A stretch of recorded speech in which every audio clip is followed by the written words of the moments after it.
On March 30th, 2012, this is Pulling You number 7778, the combo issue, day 3, part 2. Hello bridge friends, welcome back. This is Michael here at Bridge Hands. In this video, we will explore partnership bidding styles when holding weak hand values that may or may not qualify as semi-self-sustaining suits. We will also explore environmental factors that influence our bidding style. Now the first half of the show is going to be over qualitative hands. We're going to take a look at all the factors, environmental factors and the like, in some detail to know when we should preempt. The second half are more the quantitative, where we get into the nitty-gritty of how to bid. So if you really feel like you want to go ahead, you can skip ahead to the second half of the show. We'll catch up, and for the rest of us, are you ready? Okay, good. Buckle off, and here we go. First off, we're going to talk about discipline equals accurate bidding. Okay, I'm sure we would all agree it requires accurate bidding to repeatedly make a contract. One issue is that while most folks believe they have a good understanding of when to make a preempt, many partnerships never get around to discussing their respective bidding styles to make a weak preemptive bid. This includes both opening and overcalling opponents when bidding at the 2, 3, 4, or even the 5 level. Okay, we'll go ahead and take a review of losing trick count and cover cards just to make sure we're all up to speed. From part 1 in our prior lessons, you'll recall that the prerequisite to losing trick count and cover cards is either a partnership fit or a reasonably nice semi-self-sustaining suit. Having found an 8-card fit, our losers are limited to 3 in a suit, not counting the ace, king, or supported queens and jacks. We also count extras for a 9-card trump fit and useful short side suits. Some contract rubber bridge players like to play strong 2 bids. Now strong 2 bids, this is 2 clubs, 2 diamonds, 2 hearts, and 2 spades, require more than half of the high card points in the deck of cards, 21 points or so. So they're reserving a lot of bids to show these big hands. Playing strong 2 bids, all but the 2 clubs are reserved to describe big hands with a nice 5-card or longer suit. So when a strong 2 bidder makes a preemptive bid with a weak hand, they are doing so bidding at the 3 level. Their bids typically showing 7-card suits with about 5 to 11 points. Now since bridge players have such a fondness to preempt with weaker hand values, around 30 years ago, weak 2 bids came into favor. Essentially, 2 clubs becomes a strong catch-all conventional bid. And since it says nothing about clubs, it is forcing artificial bid. Likewise, when the responder typically begins with an artificial 2-diamond waiting call, now the opener can rebid a suit to show a 5-card or longer suit, or perhaps bidding 2 no trump to show a balanced hand, and so on. So for week 2, preemptive bidders, 2 diamonds, 2 hearts, and 2 spades are like the younger brother to the 3-level preempts. Now we can preempt at the 2 level with a 6-card suit. Of course, with greater power comes, yes, greater responsibility. As we progress through this lesson, the recurring theme will be to differentiate good and not so good hands when considering preemptive bids, responses, and rebids. Looking at the benefits of the 2-level preemptive bids, well, right off the bat, we like the fact that with 2-level preempts, they come up far more often than strong 21 plus high card point hands associated with the strong 2 system. And even when they do come up, well, why not begin by bidding 2 clubs and then rebidding your 5-card suit after partner's 2-diamond response? So when we hold a 6-card suit with about 5 to 10 points, it's advantageous to immediately make a 2-level call rather than risk a 3-level bid with a 6-bagger.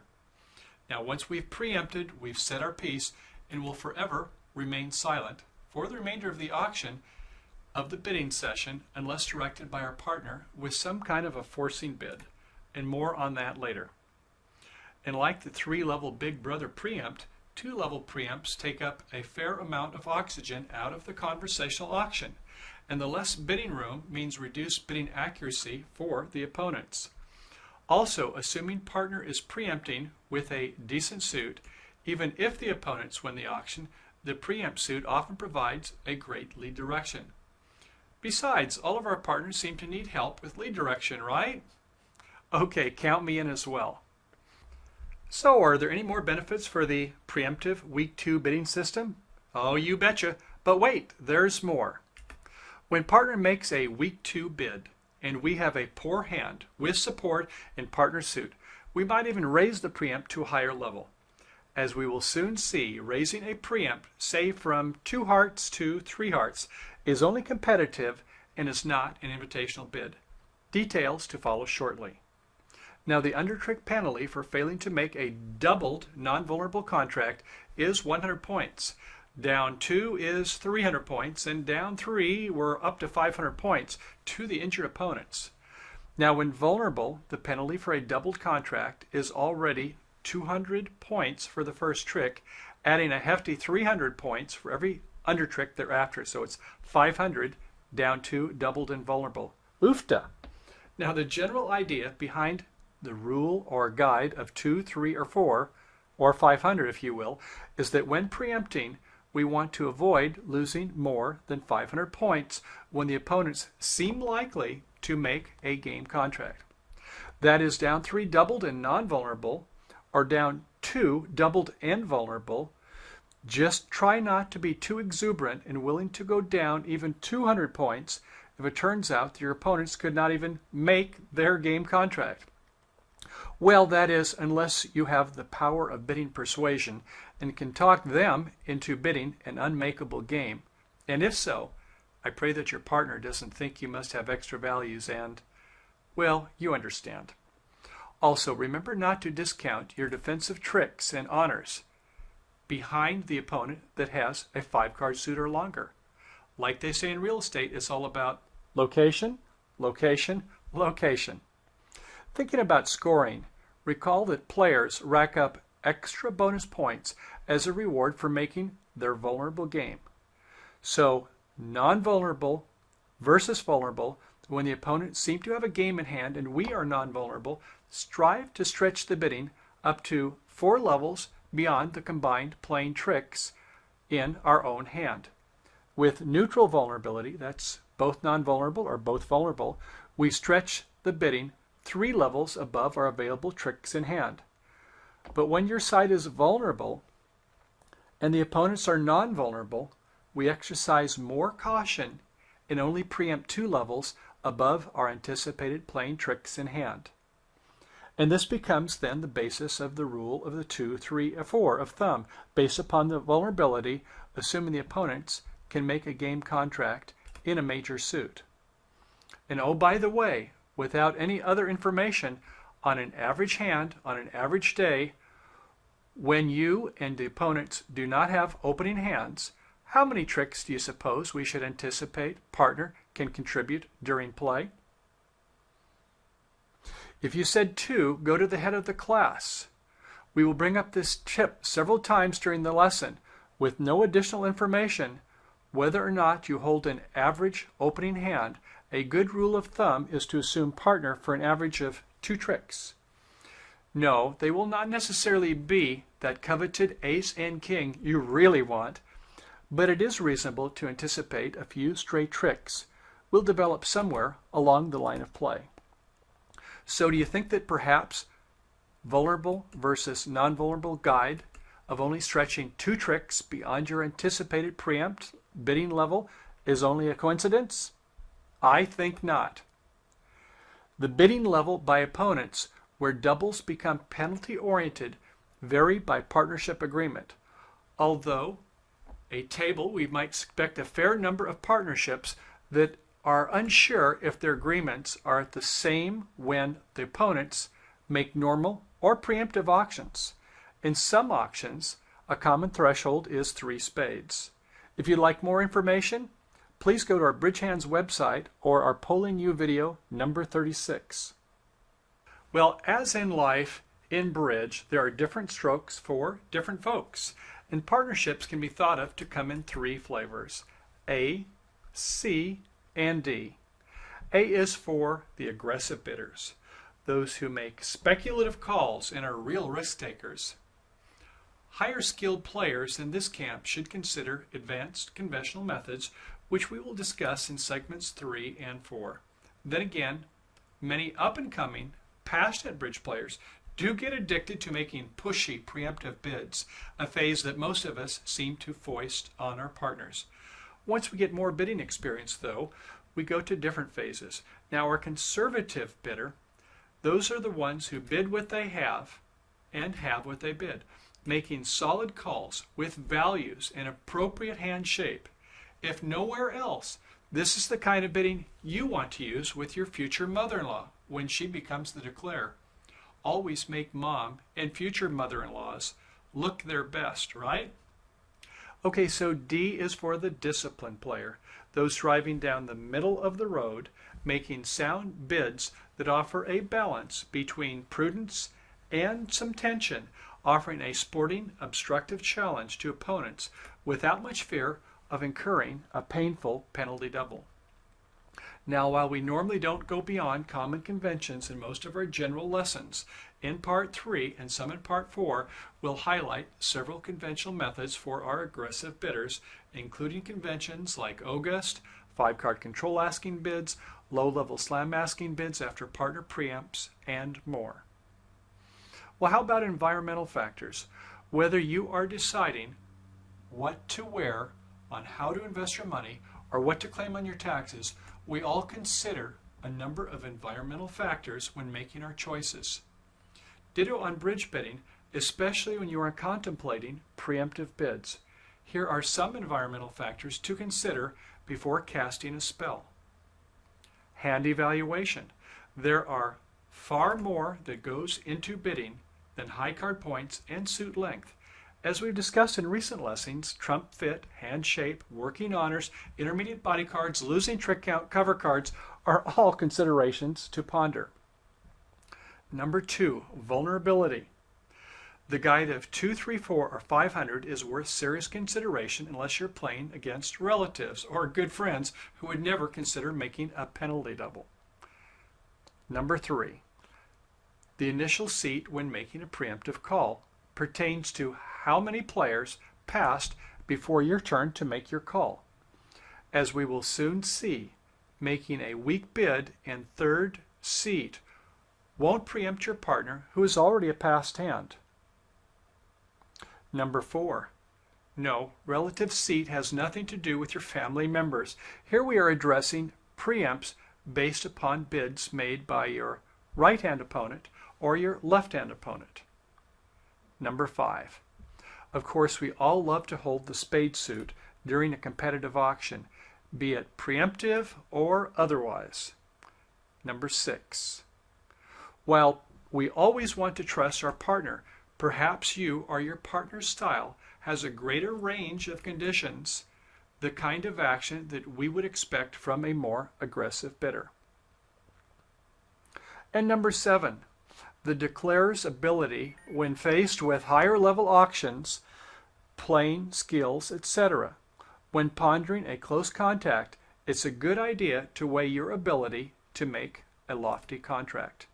Number 8, similarly, opponent's skill level, even when their demeanor can influence the ability for you to make your contract. Number 9, sometimes things seem to be going our way. Other times, not so much. It certainly helps to be alert, have lots of energy, to concentrate, and to be in the zone with a positive mood.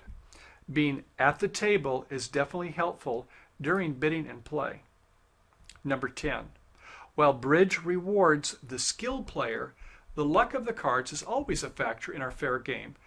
The same is true when it comes to making non-scientific guesses during bidding or play. So even for well-balanced, stable players, it is not at all uncommon for a player to occasionally look for some action when gambling a bit during bidding and play. But more importantly, it's the question of how much and how often. Along these lines, while each hand should stand on its own, and while we all know bridge cards do not have some sort of memory on the prior hands, human emotions can really influence a player's temperament and overall disposition toward the opponents and one's partner. Somehow, top winning professionals seem to completely turn off their emotions at the table. And a few of them can actually wait until the end of a 2-week international tournament before discussing non-critical partnership errors. Then again, most of us feel every time our partner makes a mistake, it's critical. After all, only our partners make mistakes. True? So speaking of relative bidding seats, unless both you and your partner agree to an aggressive, preemptive style, try not to bid without an honor-bound suit when you are sitting in first or second seat. Unlike the 3-level preempts, we only require a 6-card suit to make a week 2 bid. With a 7-carder, we can still make a 3-level preempt, but please don't get too creative thinking you can regularly make a week 2 bid with a trashy 7-card suit unless you secretly enjoy disappointing your partner. Okay, since we have less high card points than an opening hand, our 2-level preempt should have about 5 to 10 or 11 high card points, with most of our honors in our long suits. Better stated using our new methods, our long suit should have a suit quality of 8 or more. Aside from the suit quality formula, the common rule of thumb method is to require 2 of the top 3 honors or 3 of the top 5 honors. And since preempts work best when we hold most honors in our long suit, we should not have several primary honors on outside suits. Preempting implies that you do not have more than one defensive trick in a side suit. After all, you wouldn't want your partner to raise your preempt beyond the opponent's unmakeable game because you had a hand with several winners in their side suits.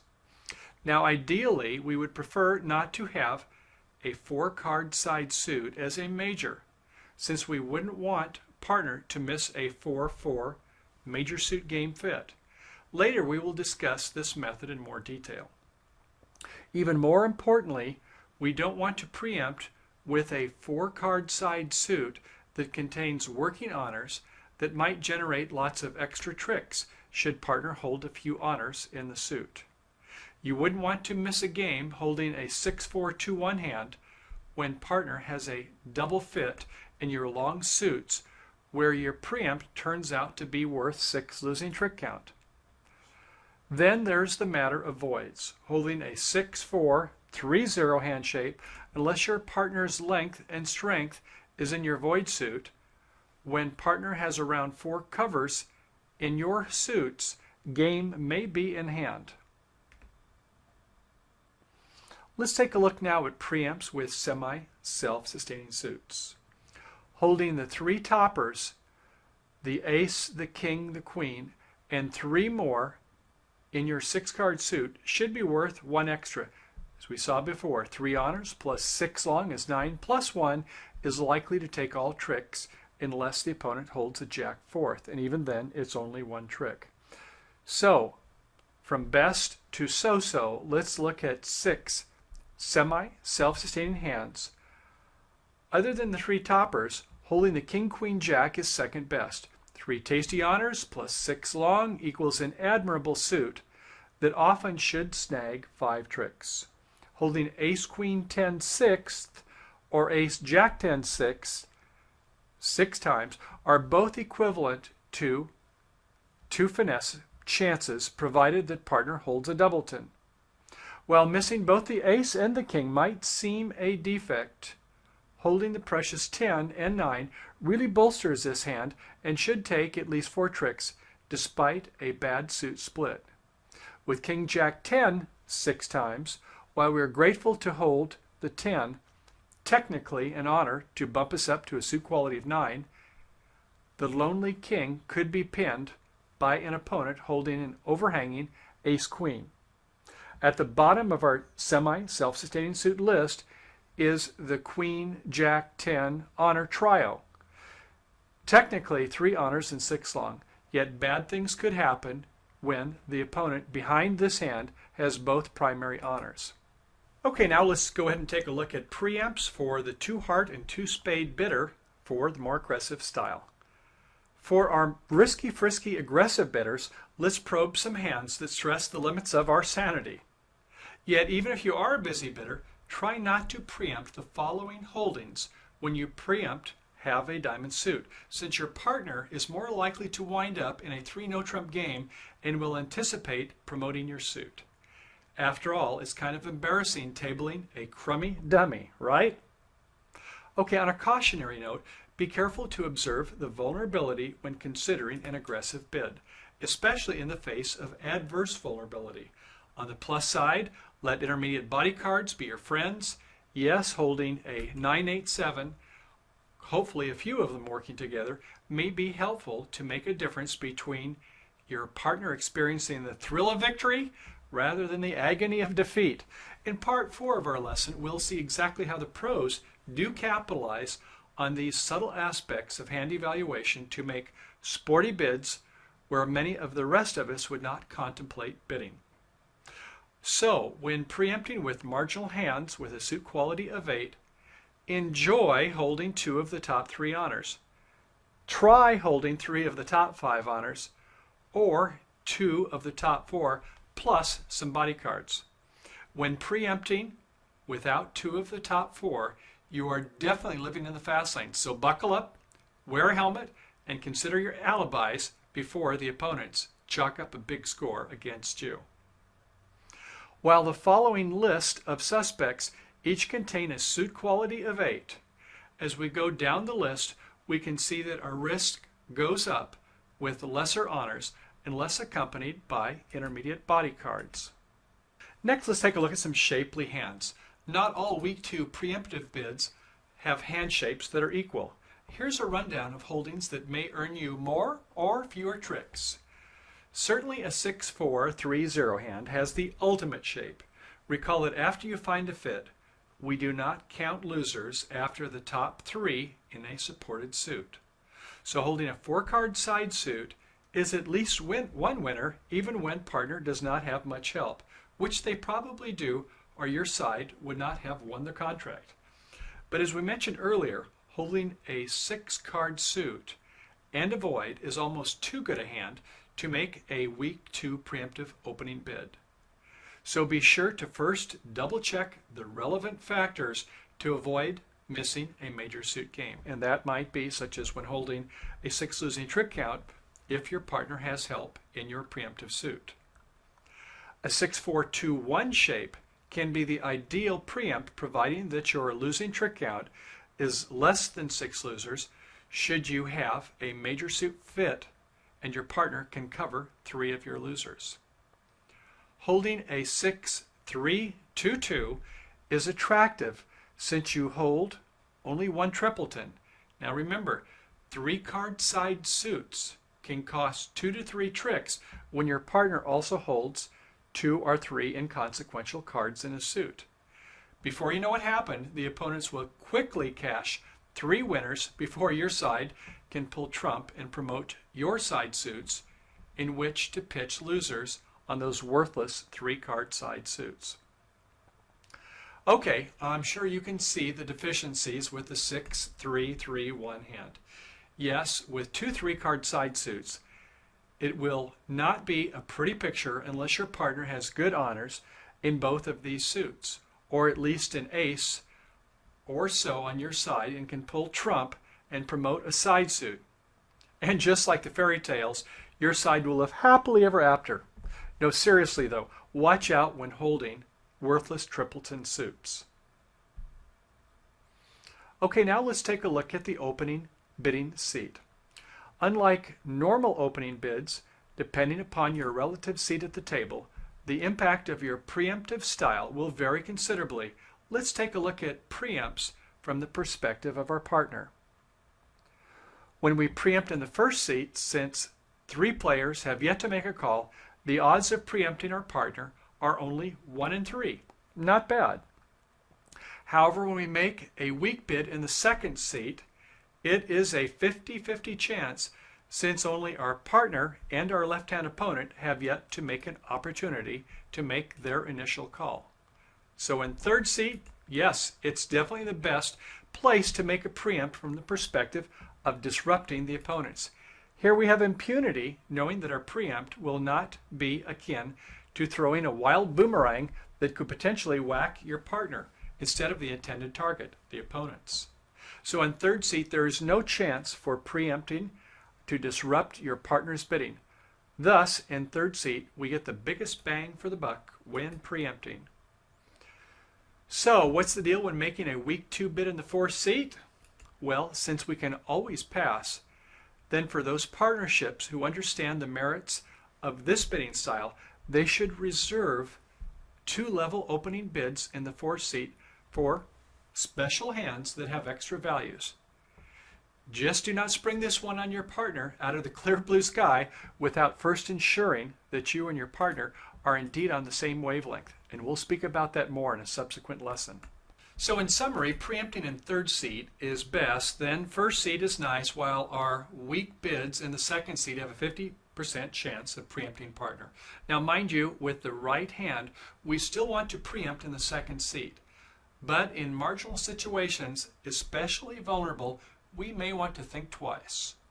Okay, let's reinforce the good and the bad of preempts by suit rank. Certainly, preempts in the highest ranking suit would be best, since opponent overcalls must be made at the next higher level of contract. So preempting in spades has the maximum effect. Hearts are a second choice, preempting over the minor suits. And preempting in the diamond suit is just okay. It still leaves both major suits open to the opponents. In the event that your partner has a big hand, usually the easiest game to reach is, yes, the 3 no trump contract, when your side doesn't have a major fit. And what does that mean? Right, in first and second seat, when we preempt in diamonds, try to have a source of entries to make our suit promotable to enhance our partner's chance to make that 3 no trump contract. Now let's take a look at third seat preempt and an exception. After 2 passes and holding a 12 to 13 point hand, we might be misled into making a 2-level preempt with a nice 6-card suit, figuring there's almost no chance for game after all, our partner is passed. However, since our partner might hold 2.5 to 3 cover cards, be sure to give your hand a double check to ensure that you do not have a shapely hand that might turn out to be a 6 losing trick count holding when partner has nice cover cards in a fit that could propel you into a major suit game contract. Here is a 12 high card point hand, yet with 6-3-3-1 shape. If partner can support spades, we have 6 losers, 1 in spades, 3 hearts, 1 diamond, and 1 club. So if we rebid 3 hearts, our partner could cover 2 losers in that suit, plus give us 1 more trick. We would score a major suit game. So the point is, do not focus solely on points when you're in third seat. With a major, where a preempt bid might miss a game, should partner have a fit with a couple extras. In the mid-1920s, Harold Vanderbilt championed the notion of bridge scoring based upon a risk-reward relationship. On the plus side, making a contract would result in a big bonus score. To further leverage points for bonuses and the consequences for falling short of the contract, Harold endorsed the concept of vulnerability, making extra points, won or lost, when making a vulnerable game, or points lost when getting set. In the upper left quadrant, we note that with favorable vulnerability, that is, when we are not vulnerable and the opponents are vulnerable, we are in the best situation to make a preempt. We might even stretch our conservative preempt criteria a bit, since the opponents might miss a big vulnerable game bonus, perhaps even a slam, and our under-trick penalty is moderate. In the upper right quadrant, when both sides are non-vulnerable, we still have a fair measure of impunity if we fall short a trick or so during play after bidding a preemptive contract. Of course, we wouldn't want to bid too aggressively, since the opponents would not receive a big game bonus when they aren't vulnerable. In the lower left quadrant, while we again have neutral vulnerability, this time both sides are vulnerable. So unless your suit quality and your preempt suit is up to snuff, use some caution when preempting at higher level contracts. After all, the opponents are more likely to make that penalty double when you are vulnerable, especially if they're unsure about making their own game bonus. As noted in the lower right section, use extreme caution preempting when you are vulnerable versus non-vulnerable opponents. Here you have little to gain and much to lose. Well, since we're running low on time for this segment, let's finish off our discussion before heading over to Part 2A at our virtual bridge table, where we will play 5 similar but with such different results, where we mix weak hands on one side with strong balanced hands on the other side. And you get to be the bidder, the person doing the playing, the kibitz, over my shoulder, or if you want to, you can be the referee. It's your choice. So after completing my closing remarks, head on over to Part 2A and play those 5 hands with me. Okay, bridge friends, this completes Part 2 of our lesson on preempts. In Part 3, we'll take a look at bidding styles for the aggressive, conservative, and disciplined bridge player. After scoping out openers' preemptive bidding style and responder bids, we will explore various methods to probe opener after their week 2 bid, how and what to bid after responder makes a query, and various opener rebids depending upon your partnership A, C, D style, and conventional agreements. And in keeping with the theme of our Bridge Hand series, we will be sure to incorporate the science of losing trick count, cover cards, and suit quality. Now, if you like to play special methods after partner's week 2 preempt, then the mini Gerber convention will be right down your alley. And of course, the opponents also love to make week 2 bids, so we will explore what to do after the opponents make preemptive bids, and we will also scope out peculiar situations such as how to bid 2 suited hands anywhere from the 1 level all the way on up through 4 no trump. Now, as promised, we will explore the benefits of 4th seat 2 level bids with opening hands and good quality suits, including partners' responses to explore game. As always, we include a wide range of hands to bid and play at our virtual table with dozens of hands for our Ultra and Premium members. And if you're really adventurous type wanting to explore exotic preempts, Part 4 of our lesson has your name written all over it, where we observe world-class pros preempting with seemingly questionable values with even a 5-card suit and shapely hands. In fact, they even have their own variation of the August convention to show various hands with 5 and 6-card preemptive suits. After all, with awesome power comes commensurate responsibility. So as always, thanks for tuning in to Bridge Hands. We'll look forward to seeing you on the flip side in the second half of our show as we really get into the nitty-gritty of preemptive bids. So as always, happy bridge trails to you until we meet again. Bye now.